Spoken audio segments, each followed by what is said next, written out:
বাজারে নতুন করে আবারও বেড়েছে চালের দাম। এছাড়া পেঁয়াজ, সবজি ও নিত্য প্রয়োজনীয় সব পণ্যের দামও আকাশছোঁয়া।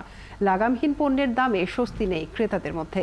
এক সপ্তাহের ব্যবধানে প্রায় সব ধরনের চালের দামই বেড়েছে। এখন মিনিকেট প্রতি কেজি ৭০ থেকে ৭২ টাকা, নাজির শাল ৭০ থেকে ৭৫ টাকা আর পাইজাম ৫৮ থেকে ৬০ টাকায় বিক্রি হচ্ছে। অন্যদিকে পেঁয়াজ ও আলুর দামও বেড়েছে। পেঁয়াজ কেজিতে ১১০ থেকে ১২০ টাকায় বিক্রি হচ্ছে, আর প্রতি কেজি লাল আলু বিক্রি হচ্ছে ৬০ থেকে ৬৫ টাকা দরে। এছাড়া প্রতি ডজন ফার্মের মুরগির ডিম বিক্রি হচ্ছে বাজার ভেদে ১৫০ থেকে ১৬০ টাকায়। স্বস্তি নেই সবজির বাজারেও। ৮০ টাকার উপরে বিক্রি হচ্ছে প্রায় সব ধরনের সবজি। এদিকে পণ্যের দাম নিয়ন্ত্রণে বাজার তদারকির দাবি জানিয়েছেন ক্রেতারা।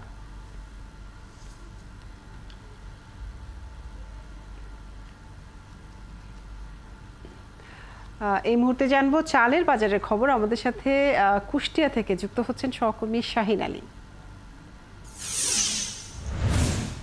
শাহিন, বাজারে তো চালের দাম আবারও বেড়েছে, তো হুট করে চালের দাম বাড়ার কারণ কি বলছেন বিক্রেতারা, এবং বাজারে কোনো ধরনের মনিটরিং দেখছেন কিনা জানাবেন।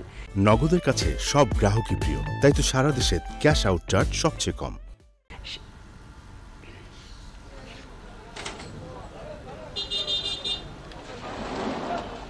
কাজের আপনাকে বলে রাখি, আসলে কুষ্টিয়া যে বাজারটি খাজানগরে অবস্থিত চালের জন্য বিখ্যাত, সেখান থেকে আসলে মিলগেটে যখন দাম বৃদ্ধি হয় তখন কিন্তু আসলে ফুডসা এবং সারা বাংলাদেশে কিন্তু এর প্রভাব পড়ে।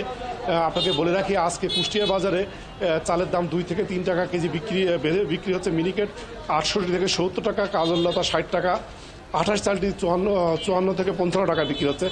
আমার সঙ্গে একজন ফুডসা বিক্রেতা আছে, আসলে আমি তার কাছে জানতে চাচ্ছি আসলে কুষ্টিয়ার বাজারে এই হুটহাট করে কেন চালের দামটা বৃদ্ধি পাচ্ছে।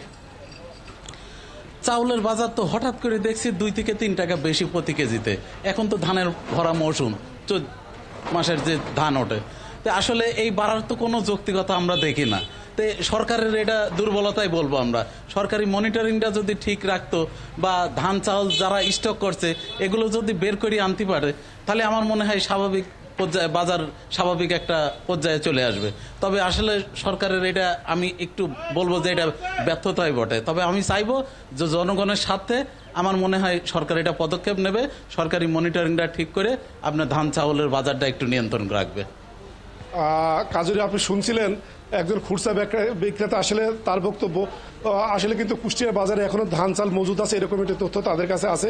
কিন্তু বাজার মনিটরিং যদি শক্ত হয় তাহলে কিন্তু আসলে চালের দামটা সহনীয় পর্যায়ে থাকবে, এরকমই তারা আশা করছেন। এবং যারা ক্রেতা আসলে তারা বলছেন আসলে বাজার মনিটরিং যেভাবে চলছে এটাকে আরও বৃদ্ধি করার কারণ দরকার। যেমন বিগত দিনগুলোতে জেলা প্রশাসকের নির্দেশে মোবাইল কার্ড পরিচালিত হতো, সেরকম একটি সিদ্ধান্তের মাধ্যমে আসলে কিন্তু কুষ্টিয়ার চালের বাজারটা নিয়ন্ত্রণ করা সম্ভব বলে আসলে সাধারণ যারা ক্রেতা বিক্রেতা তারা এরকম করছেন।